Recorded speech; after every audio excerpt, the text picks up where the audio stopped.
Hello, everyone, and welcome to Facebook Live for today, December 31st, 2019. So we've come to the end of the year, and what a year it's been for most of us. If you're watching this, chances are you've had a loss in this year, or you've been affected by a loss that happened in a previous year, but you're still carrying that loss and grieving that loss. And so, sorry, I've got a bit of a cold, so you're going to see me with the tissues a bit while we're on this Facebook Live. And I invite you to talk to me while I'm speaking, ask questions. What I want to talk to you about today is some things that have shown up in the group because they're important conversations. The conversation about when you're feeling so depressed and so lost and like you just want to die with them. You have no interest in continuing your life. And what I want to continue to encourage you to do is to continue to use this page as a place where you can write those feelings out. I want you to feel completely safe doing that. And the reason is this. If you don't share those feelings with people who understand those feelings, then your friends who don't understand, who haven't gone through the kind of loss you've gone through, they're going to try and fix it for you. And they're going to give you advice. And they're going to try and bulk you up and get you to feel better. And for those of us who have been through it, we know you don't feel better right away. You have to go through it, and you have to be willing to feel it. So to all of you who are brave enough to express those feelings, congratulations. I'm really, really proud of you for being able to do that, because that's no easy thing. And I thank you for considering this such a safe place in which you can do that. For those of you who read those messages and get nervous about them and feel like you need to jump in and help in some way or give advice, I'm going to ask you to remember the rules of this group about no advice giving. The reason is people who are expressing that, they need to feel completely safe in this environment. And that's what we're wanting to create for each other, is that safe environment. Thank you so much to every one of you who wrote messages like, I know what you're feeling. I felt that too. And really companioned and joined with the person or the people who have been expressing this, because that's what we need. We need to feel heard, and we need to know that others have gone through it and have moved through it and continue to experience it on occasion. There's a big difference between clinical depression and the depression of grief. If you want to learn more about that, Dr. Alan Wolfelt wrote a brilliant book called The Depression of Grief. And in the book, he actually has a chart that talks about the difference between the two.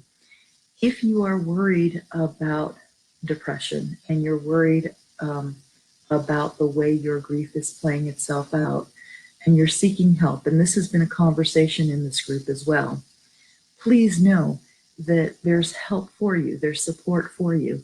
And as has been mentioned in this group, somebody mentioned, everybody's grief is very unique, and you need to find somebody who can honor that uniqueness. And thank you so much for bringing that piece to the table, because it's so true.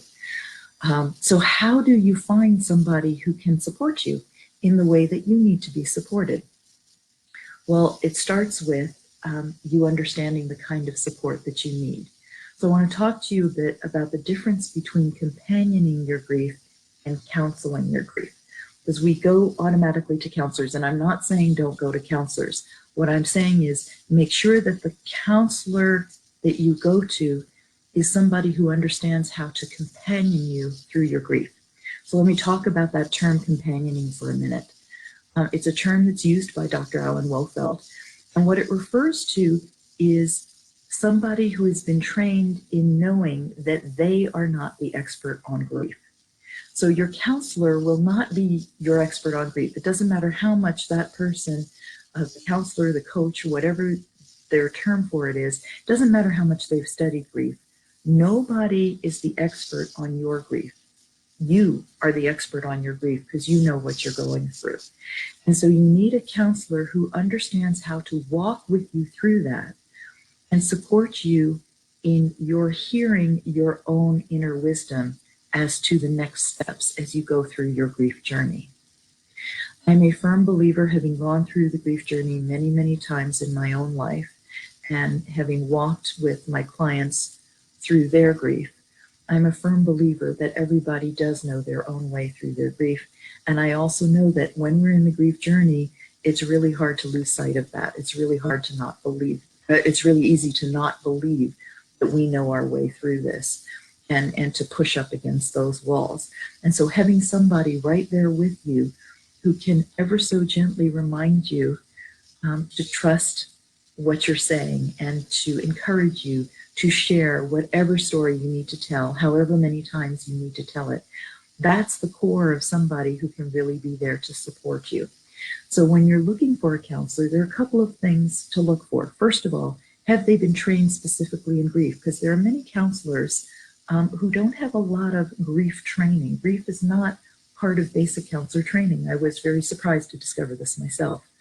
So you want to make sure that they are indeed a grief counselor with specialized training in this area, because the diagnostic tools that they use actually list the symptoms of grief as the symptoms of depression, and they're identical. And they may not understand the journey of grief the way they understand the journey of depression. And because it looks so much like clinical depression, there can be confusion there. So I'm just going to warn you to buyer beware in this case. And I know we've had a couple of people in the group who have talked about their experiences with counselors that have not been supportive.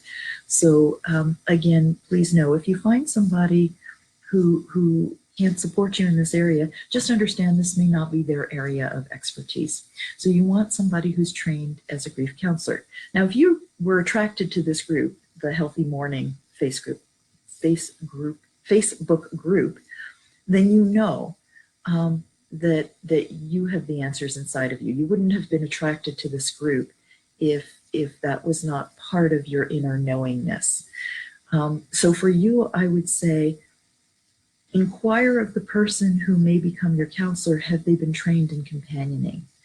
See if they know the terminology and if they understand that terminology, because that terminology speaks to somebody who is completely dedicated to hearing your expertise in your path and who will not be giving you advice such as you need to bring closure. If you hear the terms closure or end of relationship, again, if you've been attracted to this group, if you're attracted to watching this video, then there's something inside you that knows there's a different pathway. And I'm encouraging you to follow your inner knowing around this. Absolutely, Liz, welcome. Glad to have you here. I see that you want to ask a question. Please go ahead and type in the question, and I'll be happy to answer any question you've got for me. So this conversation about companioning, if you are looking for a grief support group, you can also find companion-friendly grief support groups, because Dr. Wolfelt has been teaching people literally around the world how to do this. The people who take his training are people from hospices, volunteers. So hospice is often a resource that we forget about because we think about hospice as end of life, but most hospices have a bereavement support program. And even if during the end of life of your loved one, they were not part of hospice, that doesn't mean you can't access hospice bereavement services. So you may want to look up your local hospice and find out if they have a bereavement support program. And if they run a program called Understanding Your Grief, please know that that's based on Dr. Wofeld's Understanding Your Grief, which is a book along with the journal. He also has Understanding Your Suicide Grief. And while this may sound like a lot of advertisement for Dr. Wolfelt, what it is advertisement for you getting the support that you need in this time of need. And so what I'm asking you to do is ask the people in your community if they've got the knowledge base to support you in what you need. There have been many church groups who have also studied this form of approach and who use Dr. Wolfelt's books. So Understanding Your Grief is the name of the books. If you want to, you can also go directly to the Center for Loss and Life Transition, which is based in Fort Collins, Colorado. That is Dr. Wolfelt's training center, and you can get his books directly through there, and his books are extraordinarily helpful. What I want you to think about and reflect on is What do you need in this moment? At any given moment, when you feel like you're needing something, I'm going to ask you to look into what that is and ask yourself the question. Get still and quiet with yourself. And I know still and quiet in the mind, still and quiet in the heart, when you're in the middle of a grief burst is very hard.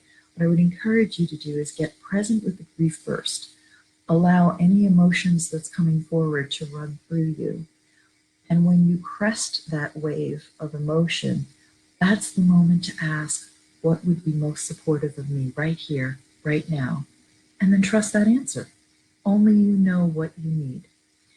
Our grief journey is a journey of converting our grief to mourning, which is that external expression. And that's why I keep encouraging you to speak to anyone who can hear without giving advice. And that's why I encourage you to write in this group, because all of us are here to validate and witness for each other what we're going through without trying to make it right or make it better. So Liz is asking me, who did I lose? And that's a really good question. In 2010, my father died. In 2015, my godfather died. In 2017, my mother died, and most recently, my godmother died. And the four of them were kind of, there's my parents, and my parents were my parents. And so losing my mother and my father, like with anybody, you become that adult orphan. And the depth of that loss is staggering. And then to, at the same time, and in that same time period, lose your godparents, which is kind of your support network, or at least was for me. Yeah, that was just the rug being pulled out from under me.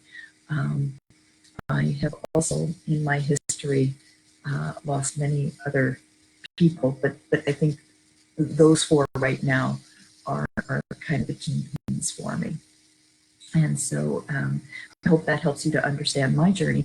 And in truth, my book, Healthy Mourning, Happy Loving, was written about my conversion techniques. And all 52 that are listed in the book are conversion techniques that I put into practice after my mother died. I had gone through the training with Dr. Wolfelt, and I was the founding executive director of a hospice.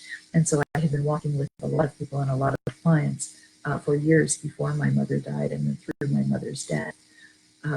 About a year following, well, it was a year and a half following my mother's death, I stepped down from hospice in order to do this work and write this book and become personal support. So I have individual clients, and thanks to the miracles of technology, I have clients worldwide, which is really quite wonderful. And I'm very honored to be able to support people in this way through Zoom meetings and such. And what I'm creating now is, I'm so grateful for the Facebook group that we have right now, which is this wonderful closed Facebook group. But beyond that, what I want to do is create a Facebook group where we actually walk the coming year through all 52 techniques of the book. And what I'm going to be doing in that group is once a week, I'm going to go on to a Facebook Live just like this, where we're going to talk about the technique for that particular week. And if it feels true for you to do it, then you're going to do it with us. If it doesn't feel true for you to do it, that's perfectly fine, because again, you are the expert on your grief always. And what you want to do is find ways to, as Dr. Wolfelt says, transform your grief into authentic mourning. And authentic mourning means that you've tapped into what's true for you to do. And so finding the bereavement support group, be it through a church, be it through a community center, be it through a hospice. And again, I think hospice is probably the great untapped resource in all of our communities. You can also contact the Center for Loss and Life Transition and see if they have a graduate that's in your area who could help you with your conversion and with your grief journey. The other thing I wanted to say to all of you who are suffering so much in this moment, because it's something that we tend to forget, and it's not meant to be placating in any way. This notion of this too will pass or shall pass, because when I was in grief, many people said that phrase to me, don't worry, this will pass, it won't feel so bad. And there is truth in that. As we walk through our grief journey, what happens is we free ourselves to reclaim our memories. we free ourselves to connect once again with, with the love. Because you know my favorite saying, my favorite quote, death ends a life, not a relationship. The essence of that is the recognition that grief is our grappling with our loss of the physical presence of our loved one. And when we say things like, I just want to be with them, I just want to hug them again, I just want to feel them again, I don't want to go on living, I think part of what we're saying, I know certainly for me, part of what I was saying is that I don't want to feel this physically alone. I don't want to feel this physically isolated. And what began to shift that for me was my connection to and desire to connect with where the relationship is now. So the conversion techniques that I talk about are all about finding where that connection point is and how that connection point can help not only in my feeling the relationship again and feeling and claiming the love again, but it can also help in letting me release my need for the physical. Now, all of this is very in the head and very intellectual, and that's not going to get you there. What's going to get you there is to sit with your feelings, to sit with the aches and pains in your body. You know, recently I've had this incredible ache and stiffness and pain, I'd say for about the last week, in my neck and shoulders. And what I'm finding is that the weight that's sitting on my shoulders right now has a lot to do with my godmother's death and the grief that I'm carrying, literally carrying on my shoulders around that. And so that tells me I have more work to do. I have more stories to tell about my beloved godmother and how much I enjoyed being with her for her final birthday and rekindling all of those memories. Because as I connect with those memories, as I tell those stories, as painful as they are when I first engage them, as I go through that pain, what I reclaim is the joy of it. We avoid talking about our loved ones, and the people around us avoid us talking about our loved ones because they don't want to see us upset, and they don't want to become upset themselves because it will trigger their buried and carried grief. So what I'm going to ask you to do is don't worry about the people who can't listen to you right now. I saw a post recently with somebody saying it's like they think death is contagious and grief is contagious. And what I'm going to tell you is it's not that they feel that it's contagious. What happens is your grief brings up for them the grief that they haven't dealt with yet. And that's what they're afraid of. And so we as a group want to make sure that we don't bury and carry our grief so that we become part of that group that avoids the memory and avoids talking about our loved ones because we're afraid of our tears. We want to be the group that supports each other's tears and welcomes the shedding of those tears, understanding that the pain is for purpose and it's moving us through. It's allowing us to express everything that we're feeling, the anger. I saw somebody talk about guilt, the guilt, all of that stuff that we're dealing with. And there are ways to deal with specifically the guilt, and there are ways to deal with specifically the heartache, and there are ways to deal with the blame and the shame and the anger and the frustration and the hurt and the sadness and all of those emotions. And there's a way to deal with all of the physical ailments that we're going through, the shoulders, the knees, the hips, the back. I could go on and on about this. There's a way to deal with the mental muddledness and all of the technical stuff that we need to do with, you know, tax accountants and lawyers and all of this stuff.